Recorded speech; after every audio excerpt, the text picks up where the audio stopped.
Hello dear future officer, स्वागत है आप सभी का ओनली आईएएस के टारगेट प्रीलिम्स 2021। इस वीडियो सेशन में हम देखने वाले हैं इंपॉर्टेंट हिस्टोरिकल इवेंट्स जो कि हमारे मॉडर्न हिस्ट्री के हैं और आने वाले प्रीलिम्स 2021 के लिए इंपॉर्टेंट है। प्रीवियस सेक्शन में हम लोग देख चुके हैं दांडी मार्च, रोल अटैक, खिलाफत, नॉन कॉपरेशन, चोरी चोरा, all India trade union Congress और एका के बारे में हम लोग देख चुके हैं। आज हम लोग देखने वाले हैं अकाली मूवमेंट, मोपला रिवोल्ट, अवध किसान सभा, इंडियन इंडिपेंडेंस एक्ट 1947 और उसके बाद लास्ट में हम देखेंगे सुभाष चंद्र बोस जी के जीवनी के बारे में कि उन्होंने क्या क्या काम किए, वो सारी चीज़ें। ये हम प्रीलिम्स के पर्सपेक्टिव से पढ़ने वाले हैं, लेकिन ओनली आईएएस की तरफ से एक बहुत ही अच्छा कोर्स शुरू हो रहा है प्रारंभ। ये कंप्लीट 1 ईयर के लिए है। जीएस की फुल प्रिपरेशन, इंटरव्यू की प्रिपरेशन भी इसमें शामिल है। 5 अप्रैल 2021 से ये शुरू हो रहा है। 3 बेसिक पिलर्स के ऊपर ये टिका हुआ है ये course. Basic, core and advance. Basic में होगा एनसीईआरटी के test series, basic answer writing. फिर अपने कोर में होगा 500 घंटों के वीडियो सेशंस, प्रिंटेड मटेरियल आपके घर पे पहुंच जाएगा, स्टडी मटेरियल, प्रिंटेड मटेरियल, ठीक है। फिर होगा अपना सी सेट होगा, प्रीलिम्स की टेस्ट सीरीज होगी, एडवांस में हमारी ऐसे की क्लासेस होंगी, 300 घंटों के वीडियो लेक्चर्स होंगे, फुल जीएस के टेस्ट होंगे, जीएस के मेंस के टेस्ट सीरीज, ठीक है। इंटरव्यू की पूरी गाइडेंस मिलेगी आपको, सारी चीज़ें इसके अंदर मिलेगी। हिंदी मीडियम के अंदर भी ये कोर्स अवेलेबल रहेगा। आप इसको वेबसाइट पे भी एक्सेस कर सकते हैं, आप चाहें तो इसको मोबाइल की जो ऐप है उसके थ्रू भी आप देख सकते हैं। करना ये होगा, बस आपको वेबसाइट पे जाना है, video.onlyias.in पे जाना होगा। वहाँ पे जाके प्रारंभ के बारे में सारी डिटेल्स आप देख सकते हैं। 5 अप्रैल 2021 से ये शुरू हो रहा है। कोई इशू हो, डाउट हो, आप मेल कर सकते हैं info@onlyias.com। फिर भी अगर कोई इशू रहता है तो मोबाइल नंबर है 7007931912। इस नंबर पे कॉल करके आप ज़्यादा जानकारी ले सकते हैं, ठीक है। तो पिछले सेशन में हमने दांडी मार्च देखा था, रोल अटैक देखा था, खिलाफत देखा था, चौरी चौरा देखा था, या all India trade union Congress देखा था। इन सब के लिए अपनी जो प्लेलिस्ट बनी हुई है उसको आप चेक कर सकते हैं। एका मूवमेंट भी हमने देख लिया था। अभी हम लोग देखने वाले हैं अकाली मूवमेंट। देखिए, अकाली मूवमेंट जो है सिंह सभा मूवमेंट का एक ऑफशूट है। सिंह सभा मूवमेंट इसलिए चालू किया गया था कि जो क्रिश्चियन मिशनरीज हैं या हमारे जो आर्य समाज है उनका इम्पैक्ट जो सिख समाज है उसके ऊपर बहुत ज़्यादा हो रहा था। प्रोसेलाइटाइजिंग एक्टिविटीज़ वो कर रहे थे, धर्म परिवर्तन की एक्टिविटीज़ कर रहे थे। तो गुरु की जो टीचिंग है, अपने जो सिखों के गुरु की टीचिंग्स हैं उनको आगे जनता तक पहुंचाने के लिए सिंह सभा मूवमेंट किया गया। साथ ही साथ उसमें प्रयास किया गया कि जो सिख समुदाय के लोग हैं उनको मॉडर्न वेस्टर्न एजुकेशन प्रोवाइड कराई जाए। अब हम देखते हैं अकाली मूवमेंट। देखिए, सिखों में गुरुद्वारे का बहुत महत्व है, जैसे हिंदुओं में मंदिरों का है या इस्लाम में मस्जिदों का है, वैसे ही सिखों में गुरुद्वारे का है।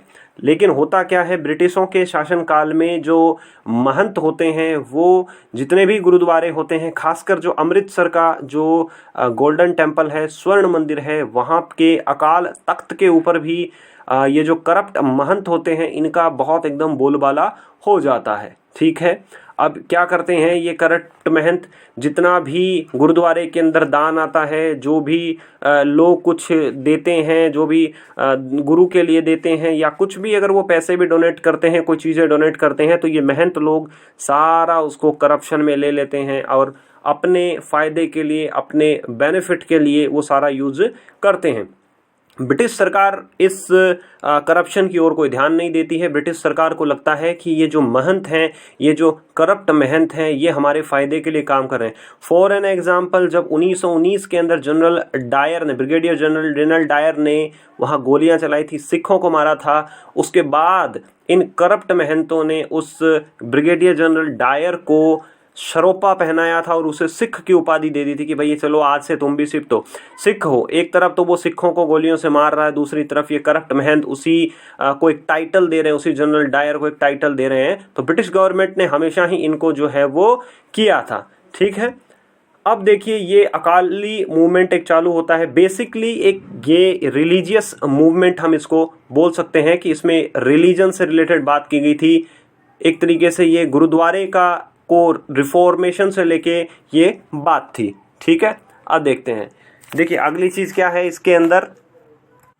सिख समुदाय के जो लोग हैं वो ये बात करते हैं कि भाई अब ये गुरुद्वारे का जो भी मैनेजमेंट होगा, कंट्रोल होगा, वो इन करप्ट महंतों के हाथ में नहीं होना चाहिए। वो चाहते थे कि इन महंतों को यहाँ से उठा के बाहर फेंक दिया जाए। ये अब देखिए, ये मूवमेंट जो है वो लगभग 1920 के अराउंड चलता है और उसी समय हम देखते हैं कि नॉन कॉपरेशन मूवमेंट यानी कि एनसीएम भी चल रहा होता है। तो एनसीएम नॉन कॉपरेशन मूवमेंट का भी बहुत बड़ा इम्पैक्ट होता है इस गुरुद्वारा मूवमेंट पे, या हम इसको बोल सकते हैं अकाली मूवमेंट पे। ठीक है, तो बहुत लोगों ने इसको सपोर्ट किया, पंजाब की जनता में जन जागृति आई, बहुत सारे लोगों के अंदर अवेयरनेस भी आई। अब हुआ क्या, ब्रिटिश सरकार को ये पता चल गया कि भाई सिख लोग ऐसे मानने वाले हैं नहीं, सिख लोगों की वाकई में जेन्युइन प्रॉब्लम है। तो ब्रिटिश सरकार ने समझा कि भाई अब प्रॉब्लम है तो प्रॉब्लम का हमें कोई सॉल्यूशन भी करना होगा। उसके बाद उन्होंने क्या बनाया, एक एक्ट बनाया, सिख गुरुद्वाराज एक्ट 1921 के अंदर ये एक्ट पास किया गया। सिग्निफिकेंस इस इवेंट का इसीलिए है कि अभी 2021 के अंदर इस इवेंट को 100 साल हो गए हैं, तो 100 साल के बाद में हम समझ सकते हैं कि काफ़ी ये इंपॉर्टेंट रहता है। ठीक है, अब बची बात कि भाई महंतों को क्या किया जाए, क्योंकि महंत की जो पोजीशन थी ना वो एक हेरिडेटरी बन गई थी। पहले दादा बनेगा, फिर पिताजी बनेंगे, फिर बेटा, फिर उसका बेटा, फिर उसका बेटा, ऐसे लाइन चलती जाएगी। अब क्योंकि सिखों में गुरुद्वारे का बहुत महत्व है, तो ये डिसाइड किया गया कि भाई सिखों के गुरुद्वारों के मैनेजमेंट के लिए एक एपेक्स कमेटी बनाई जाएगी जिसका नाम होगा शिरोमणि गुरुद्वारा प्रबंधक कमेटी, SGPC। अभी वर्तमान में अगर बात करें तो पंजाब के, हरियाणा के, हिमाचल के, चंडीगढ़ के जितने भी गुरुद्वारे हैं, सबके गुरुद्वारों का मैनेजमेंट जो है वो शिरोमणि गुरुद्वारा प्रबंधक कमेटी SGPC ही करती है। तो एक तरीके से मतलब आम जनता जो है, सिख जो समुदाय के लोग हैं वही एक तरीके से अपने गुरुद्वारों को मैनेज कर रहे हैं। तो ये सब था हमारे अकाली मूवमेंट के बारे में। लगभग 100 साल इसको हो चुके हैं, काफ़ी इसका सिग्निफिकेंस है। अगली बात करते हैं हम मोपला मूवमेंट की बात करते हैं। मोपला मूवमेंट को भी लगभग 100 साल हो चुके हैं। मोपला मूवमेंट में क्या होता है कि देखिए 1919 1920 के टाइम में क्या होता है, खिलाफत मूवमेंट चल रहा होता है। हम प्रीवियस सेशन में खिलाफत मूवमेंट के बारे में देख चुके हैं। अगर आपने वो खिलाफत मूवमेंट वाला सेशन नहीं देखा है तो अभी आप प्लेलिस्ट से जाके वो हिस्ट्री का पहला वाला सेशन हमारा देख सकते हैं। उसमें हमने खिलाफत की बात की थी। खिलाफत बेसिकली क्या होता है, खलीफा मतलब अल्लाह की टीचिंग जो है, अल्लाह की टीचिंग को डाउन द लाइन पहुंचाने के लिए अल्लाह की टीचिंग है, फिर खलीफा, फिर खलीफा, फिर खलीफा, ये इस तरीके से। तो उस समय ये चल रहा था। अब देखिए मोपला जो पीजेंट है वो मूवमेंट कब शुरू हुआ, लगभग अगस्त 1921 के अंदर शुरू हुआ।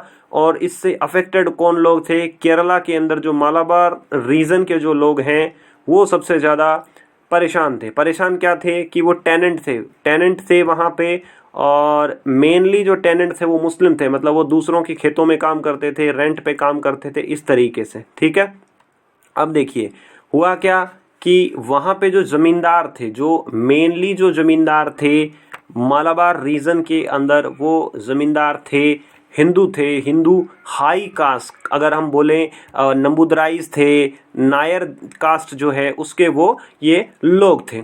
अब वहाँ के टेनेंट जो हैं वो परेशान थे कि भाई सिक्योरिटी ऑफ द टेन्योर नहीं है, मतलब खेत में से कभी भी लात मार के भगा दिया। ठीक है, फीस इतनी ज़्यादा थी, हाई रेंट था, और लैंडलॉर्ड जो है वो बहुत ही ज़्यादा परेशान करते थे, एक तरीके से हम बोल सकते हैं। ठीक है, अब देखिए ये आंदोलन शुरू तो हुआ था जो किसानों की समस्याएं हैं उनको लेके। ठीक है, लेकिन हुआ क्या, इस आंदोलन ने कम्युनल एंगल ले लिया, रिलीजियस एंगल ले लिया। ठीक है, रिलीजियस एंगल किस तरीके से ले लिया कि अभी तक उनकी जो प्रॉब्लम चल रही थी कि भाई हमें हमारे जो लैंडलॉर्ड्स हैं, लैंडलॉर्ड से हमें आज़ादी चाहिए, उसकी जगह पे उन्होंने इसको टारगेट करना शुरू कर दिया। हिंदू और मुस्लिम कम्युनल एंगल जो है इसमें बन गया था। सबसे जो इसका मेन जो लीडर है वो है हाजी कुंजा हमीद। देखिए अभी क्योंकि इस इवेंट को 100 साल हो चुके हैं तो ये हाजी कुंजा हमीद जो है वो बहुत सिग्निफिकेंस रखता है। ये पर्सन सिग्निफिकेंस इसलिए रखता है कि केरला के अंदर, या अगर हम ओवरऑल इंडिया की बात करें तो दो तरीके के ओपिनियंस है। एक ओपिनियन ये बोलती है कि हाजी कुंजा हमीद जो है वो एक फ्रीडम फाइटर है, दूसरा बोलते हैं कि ये एक तरीके का कोई फ्रीडम फाइटर नहीं है, ही वॉज ए कम्युनलिस्ट। ठीक है, अगर हम बात करें हाजी कुंजा हमीद की तो केरला के अंदर इसमें फिल्म भी बन रही है, एक दो फिल्में बनी हैं जिसमें इसको फ्रीडम फाइटर के जैसा दिखाया गया है। एक फिल्म ऐसी बनी है जिसमें इसे कम्युनलिस्ट मतलब एक तरीके से कम्युनलाइज्ड पर्सन दिखाया गया है। डॉक्टर बी आर अम्बेडकर ने अपनी किताब में लिखा है, एनी बिसेंट जो है उन्होंने भी अपनी किताब में लिखा है, और एक वहां पे उस समय डेप्यूटी कलेक्टर थे, डेप्यूटी कलेक्टर का मतलब होता है एसडीएम जिसको हम बोलते हैं, उस रीजन के, उन्होंने लिखा है कि उस समय ये जो मोपला मूवमेंट था ये कंप्लीटली एक कम्युनल मूवमेंट था, उसमें किसानों जैसी कोई बात नहीं थी, डायरेक्टली हिंदूज को टारगेट किया जा रहा था, हिंदुओं का कत्लेआम किया जा रहा था, हिंदू फीमेल्स जो हैं उनका मोलेस्टेशन किया जा रहा था, इवन जो प्रेग्नेंट वीमेंस हैं उनके पेट काट के उनके बेबीज बाहर निकाल लिए गए। इस तरीके की बातें लिखी गई हैं उन रिपोर्ट्स के अंदर, ठीक है। तो ये इसका जो मेन लीडर जो है वो हाजी कुंजा हमीद है, ठीक है। इसके बाद हम देखते हैं अवध किसान सभा मूवमेंट। देखिए 1857 के बाद क्या होता है कि ब्रिटिश ने ये समझा कि सबसे ज़्यादा हमारे राज के लिए जो ज़रूरी है वो ज़रूरी है ज़मींदारों का साथ। ज़मींदारों का अगर हमें साथ मिल गया तो हम आम जनता को आसानी से दबा पाएंगे, ठीक है।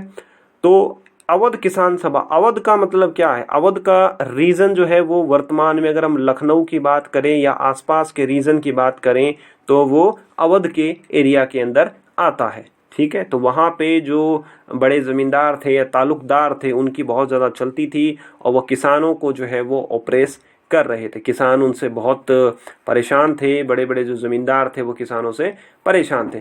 इसी को देखते हुए 1921 के अंदर, लगभग इसको अभी 100 साल हो गए इसलिए ये इम्पोर्टेंट है, तो बाबा रामचंद्र ने इसको शुरू किया, और जवाहरलाल नेहरू हैं, जवाहरलाल नेहरू का भी बहुत ज़्यादा समर्थन मिला इस अवध किसान सभा के। इस एसोसिएशन का जो मेन टारगेट था वो ये था कि भाई रेवेन्यू के अंदर रिडक्शन हो, किसी तरीके से जो लगान देना पड़ रहा है वो लगान हमें कम देना पड़े। उसके बाद ये था कि जो भी रेंट वगैरह है वो हमें कम देना पड़े, और हम जो हैं किसी के मतलब बेदखली नहीं करेंगे, मतलब अगर ज़मींदार हमें ज़मीन से निकालना चाहेगा तो हम नहीं निकालेंगे, इलीगल रेंट्स हम नहीं देंगे, नजराना हम पे नहीं करेंगे। तो शुरुआत में तो अवध किसान सभा मूवमेंट जो है वो पीसफुल था, उसमें ज़मींदारों के पास लोग जाते थे मिलकर, अंग्रेज सरकार के पास जाते थे कि आप हम पे इस तरीके के जुल्म मत करिए। बट धीरे धीरे ये होने लगा कि ये अवध किसान सभा मूवमेंट ने वायलेंट टर्न लेना शुरू कर दिया, ज़मींदारों के खेतों में हमला होने लगा, ज़मींदारों के घरों पे हमला होने लगा, और जो रेंट डीड थी, मतलब किसी ने अगर अपनी ज़मीन गिरवी रखी है तो उसके कागजात जो हैं वो फाड़ दिए जाते थे या जला दिए जाते थे। तो एक तरीके से जो शुरू हुआ था नॉन वायलेंट वो आगे चलकर वायलेंट हो जाता है, बाज़ारों को लूटने लग जाते हैं, और अंग्रेज सरकार भी जो है वो सख्त हो जाती है, और अंग्रेज सरकार इसको है दमन कर देती है, इसको दबा देती है। साथ में एक अवध रेंट अमेंडमेंट एक्ट भी लेके आती है। तो उस तरीके से ये अवध किसान सभा जो है उसका ये मूवमेंट है एक तरीके से समाप्त हो जाता है। अब हम बात करते हैं इंडियन इंडिपेंडेंस एक्ट 1947 की बात करते हैं। देखिए अब हमारी आज़ादी के लगभग 75 साल जो है वो पूरे होने वाले हैं, 75 स्वर्णिम ईयर मतलब गोल्डन ईयर्स हमारे पूरे होने वाले हैं, और हमारे मोदी जी ने घोषणा की है कि पूरा जो 2021 और 2022 है उसको पूरे को हम एक उत्सव के जैसे, एक फेस्टिवल के जैसे हम लोग जो है वो मनाएंगे। तो उस हिसाब से ये हमारा इंडियन इंडिपेंडेंस एक्ट जो है वो 1947 जो है वो हमारे लिए इम्पोर्टेंट। यहाँ पे आप एक फ़ोटो देख सकते हैं, ये बीच में लॉर्ड माउंटबेटन है। लॉर्ड माउंटबेटन के जो राइट साइड में है ही इज़ जवाहरलाल नेहरू, और लॉर्ड माउंटबेटन के जो राइट साइड में है ये वहाँ के पाकिस्तान के जो कायदे आज़म हैं मोहम्मद अली जिन्ना यहाँ पे इनके पास में बैठे हैं, ठीक है। ये 15 जून 1947 को ब्रिटेन की जो पार्लियामेंट है वो इस इंडियन इंडिपेंडेंस एक्ट को पास करती है, और उसमें क्लियरली बोला जाता है कि हम जो 2 डोमिनियन बनाने के लिए अलाउ कर रहे हैं, एक डोमिनियन होगा इंडिया, दूसरा डोमिनियन होगा पाकिस्तान। आज़ादी के समय लेबर गवर्नमेंट थी, लेबर पार्टी की, उसके प्रधानमंत्री थे क्लीमेंट एटली। उस समय वायसरॉय जो थे वो माउंटबेटन थे, ठीक है। पाकिस्तान की बात की गई थी, पाकिस्तान को 2 टुकड़े मिले, एक बना वेस्ट पाकिस्तान, दूसरा बना ईस्ट पाकिस्तान। बंगाल जो था, बंगाल के अंदर भी 2 बंगाल थे उस समय, वेस्ट बंगाल और ईस्ट बंगाल। सिमिलरली पंजाब भी 2 पंजाब किए गए, वेस्ट पंजाब और ईस्ट पंजाब। एक टुकड़ा पाकिस्तान के पास चला गया, एक टुकड़ा भारत के पास आ गया। ठीक है, अब ये 2 डोमिनियन बनी। इन 2 डोमिनियंस को आज़ादी दी गई कि भाई आप अपने यहाँ पे कॉन्स्टिट्यूएंट असेंबली बनाइए और आप अपनी कॉन्स्टिट्यूएंट असेंबली के अकॉर्डिंग कोई भी अपना कॉन्स्टिट्यूशन अडॉप्ट कर सकते हैं। आपको ब्रिटेन की जो सरकार है या ब्रिटेन की जो पार्लियामेंट है वो आपको बिल्कुल भी फोर्स नहीं करेगी कि आपको कौन सा कॉन्स्टिट्यूशन अडॉप्ट करना है। तो उसी क्रम में हम लोगों ने 26 जनवरी 1950 को अपना कॉन्स्टिट्यूशन हमने अडॉप्ट किया। साथ ही साथ इस एक्ट के अंदर बात की गई थी कि जब तक आपका नया कानून या आपका नया संविधान, नया कॉन्स्टिट्यूशन नहीं बन जाता है, तब तक आप गवर्नमेंट ऑफ इंडिया एक्ट 1935 को यूज़ कर सकते हैं।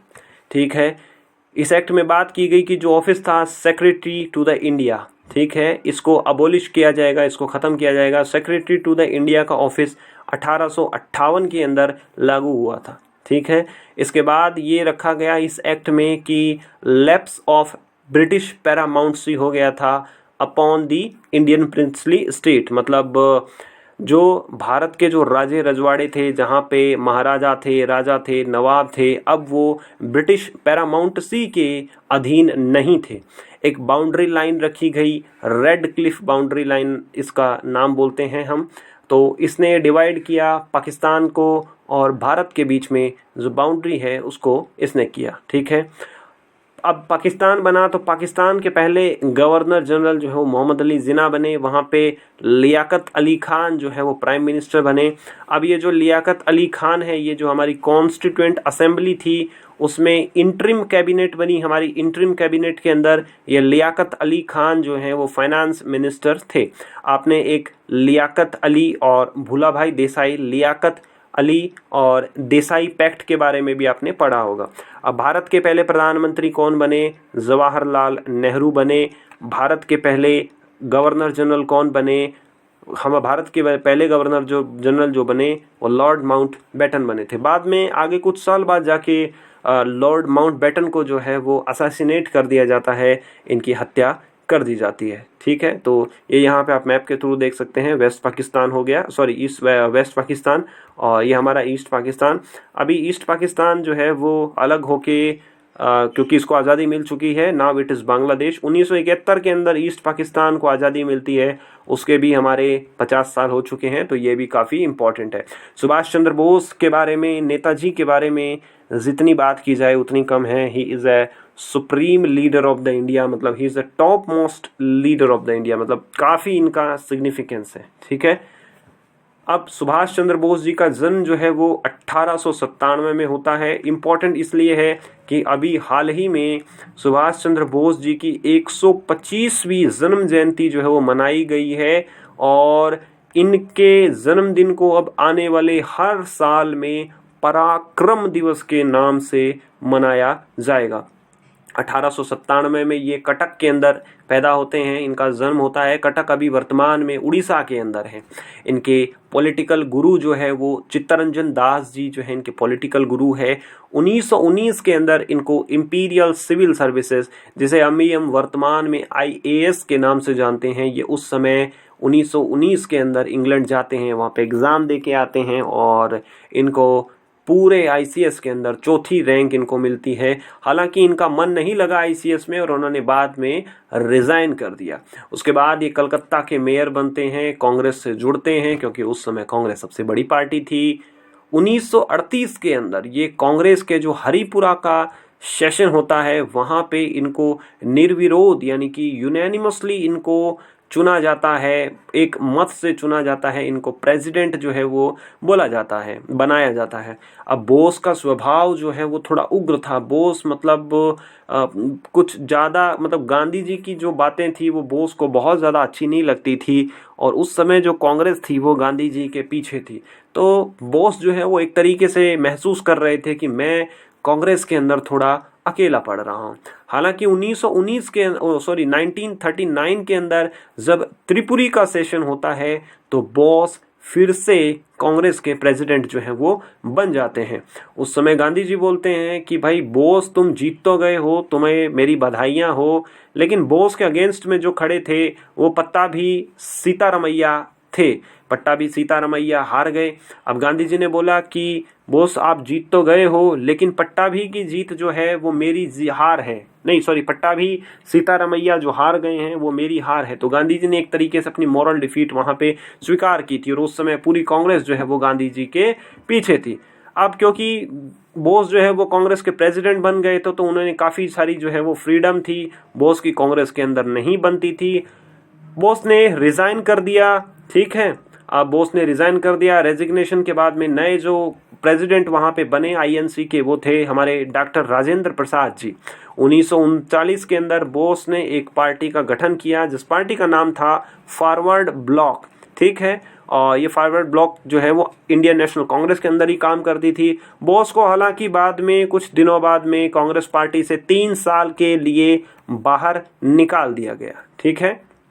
कुछ लोगों का बोलना है कि डॉक्टर सुभाष चंद्र बोस अगर कांग्रेस के अंदर रहते तो वो डायरेक्टली एक थ्रेट थे, मतलब एक खतरा थे, किसके लिए?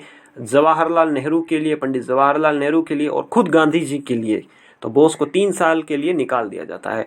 बोस क्योंकि कांग्रेस से निकलने के बाद भी बोस ने कभी ये नहीं सोचा कि भाई मैं अब घर बैठ जाऊं। बोस का हमेशा ही आइडिया था कि भारत को आज़ाद करवाना है। बोस सबसे पहले जाते हैं काबुल, जाते हैं अफगानिस्तान, जाते हैं फिर काबुल के रास्ते वो मॉस्को जाते हैं, सोवियत यूनियन जाते हैं। अब सोवियत यूनियन से वो अंग्रेज़ों के खिलाफ जो है लेने जाते हैं कि भाई मैं जा रहा हूँ, ठीक है। लेकिन होता क्या है कि कुछ ही टाइम के अंदर यूएसएसआर जो है वो अपना सपोर्ट दे देता है सेकेंड वर्ल्ड वॉर में ब्रिटिश सरकार को, इंग्लैंड को या हम ब्रिटेन को सपोर्ट दे देता है। तो अब यूएसएसआर के पास बोस की बात नहीं बनती है। बोस जाते हैं सोवियत यूनियन से, बोस जाते हैं जर्मनी। अब जर्मनी जाते हैं, फिर वो जर्मनी के रास्ते होते हुए जापान जाते हैं, सबमरीन के रास्ते। वहाँ पे वो जापान के प्राइम मिनिस्टर टोजो से मिलते हैं, वहाँ पे वो सपोर्ट मांगते हैं उनसे, और फिर बाद में वो सिंगापुर आते हैं, सिंगापुर से वो मलाया आते हैं। इनकी काफ़ी सारी ये जर्नी रहती है। सिंगापुर में आके वो प्रोविजनल जो government for free India establish करते हैं, provisional government for the free India Singapore के अंदर एस्टेब्लिश करते हैं। बार बार वो आज़ाद हिंद रेडियो के माध्यम से देश को संबोधित भी करते हैं। उन्होंने नारा दिया है, तुम मुझे खून दो मैं तुम्हें आज़ादी दूंगा, मतलब कि आप मुझे मेरे लिए कुछ करिए, आप मेरे लिए बलिदान करने को, सेक्रीफाइस करने के लिए तैयार रहिए और मैं आपको इंश्योर करता हूं कि भारत देश की जो है वो आज़ादी मिलेगी। रेडियो के संबोधन के माध्यम से ही उन्होंने बोला था कि गांधी जी को अपना बोला था कि भाई गांधी जी जो है वो फादर ऑफ द नेशन है, देश के राष्ट्रपिता हैं, ठीक है। और गांधी और सुभाष बोस जो है वो थोड़े क्रांतिकारी विचारों के थे। वो मतलब एक तरीके से बोलें तो आर्मी को सपोर्ट करते थे या मिलिट्री के तरीके से, किस तरीके से डिसिप्लिन होना चाहिए, इस तरीके से बोस जो है वो थे, उनकी आइडियोलॉजी थी। अभी हाल ही में सरकार ने क्या किया है कि हमारे जो अंडमान निकोबार के अंदर, साउथ अंडमान के अंदर जो हैवलॉक आइलैंड है, हैवलॉक आइलैंड को स्वराज द्वीप का नाम दिया गया है, नील आइलैंड को शहीद द्वीप का नाम दिया गया है और रोज आइलैंड जो है उसको नेताजी सुभाष बोस का दिया गया है। तो आप इसको मैप के थ्रू जरूर समझने की कोशिश करिएगा। अब कुछ प्रीवियस ईयर के क्वेश्चन देख लेते हैं। पहला इसमें दिया है कि भाई रेड क्लिफ जो है कमेटी वो किसके लिए बनाई गई है? माइनॉरिटीज़ की प्रॉब्लम के लिए, इंडिपेंडेंस के लिए, delimit the boundaries between India and the Pakistan. मतलब इसका ऑप्शन सी हो जाएगा, delimit the boundaries between India and the Pakistan. Answer इसका यहाँ पे सी सही होगा, यहाँ पे बी नहीं होगा। ये थोड़ी सी टाइपिंग एरर है, प्लीज बियर विद द मी, ठीक है। सत्याग्रह है, रोलेट जो सत्याग्रह हुआ था, रोलेट जो कानून बनाया गया था उसके अगेंस्ट में ये बात की गई है। इसमें देखिए कि रोलेट सत्याग्रह के बारे में जो 3 हमें स्टेटमेंट दिए। पहला दिया है कि रोलेट एक्ट जो है वो सेडिशन कमेटी है उसके बेसिस पे बनाया गया था। दूसरा बोला है कि रोलेट सत्याग्रह के अंदर गांधी जी ने होम रूल लीग को जो है वो यूटिलाइज किया। तीसरा बोला है कि साइमन कमीशन और रोलेट जो सत्याग्रह है उसके अगेंस्ट डेमोन्स्ट्रेशन जो है वो कोइंसाइडेड है, मतलब एक साथ होते हैं। देखो ये तो गलत है। साइमन कमीशन कब आता है? 1928 में आता है और रोलेट एक्ट 1919 में बनता है। तो तीसरा स्टेटमेंट तो क्लियरली कैंसिल आउट हो जाता है, ऑप्शन सी और डी हमारा गलत हो जाता है। पहला बिल्कुल सही है कि रॉलेट एक्ट जो है वो सर सिडनी रॉलेट के नाम से बनाया गया था। इस एक्ट का नाम दिया गया था अनार्किक एंड रेवोल्यूशनरी एक्ट, पहला स्टेटमेंट करेक्ट है। दूसरा भी बिल्कुल सही है कि होम रूल लीग के जो मेंबर्स थे गांधी जी ने उनको यूज किया, फिर होम रूल लीग को गांधी जी एक नया नाम देते हैं सत्याग्रह सभा। पहला और दूसरा सही है, ऑप्शन नंबर बी हमारा करेक्ट हो गया है। क्वेश्चन नंबर 3 दिया है, पीजेंट मूवमेंट दिए हैं और हमारे पास लीडर दिए हैं, बक्सत लैंड मूवमेंट, एका मूवमेंट, मपीला रिबोलियन, अवध किसान सभा। देखो एका के बारे में भी पता है कि मदारी पासी, तो बी किससे मैच कर रहा है, बी 3 से मैच कर रहा है। इसमें एक ही ऐसा ऑप्शन है जिसमें बी 3 से मैच करता है, ए बी सी तीनों इनकरेक्ट हो गए। पहले का ए का क्या हो गया 1। बक्सत लैंड मूवमेंट कहाँ पे चलता है, बिहार के अंदर चलता है, ठीक है, कार्यानंद शर्मा। अब मपीला जो रेवोल्ट है वो कहाँ पे चलता है, मपीला रेवोल्ट यानी कि मोपला जो है वो चलता है हमारे मालाबार के अंदर, ठीक है। अवध किसान सभा कहाँ चलता है, यूपी में। तो ए के साथ क्या मैच हो गया, ए के साथ मैच हो गया 4, ए के साथ क्या आएगा 4th आएगा। बी के साथ क्या आएगा, ए का मूवमेंट है तो बी के साथ आएगा 3। सी के साथ क्या आएगा, सी के साथ आएगा 2, ठीक है। और डी के साथ जो आएगा वो क्या आएगा, डी के साथ जो अवध किसान सभा मूवमेंट है वो बाबा रामचंद्र के हैं, ठीक है। तो हमारे यहाँ पे इनमें से कोई सा भी ऑप्शन सही नहीं है क्योंकि ये ऑप्शन जो है वो कुछ थोड़े से इनकरेक्ट लिखे गए हैं। तो आप इसको क्लियर कर लीजिएगा, ए के साथ 4, बी के साथ 3, सी के साथ 2, डी के साथ 1।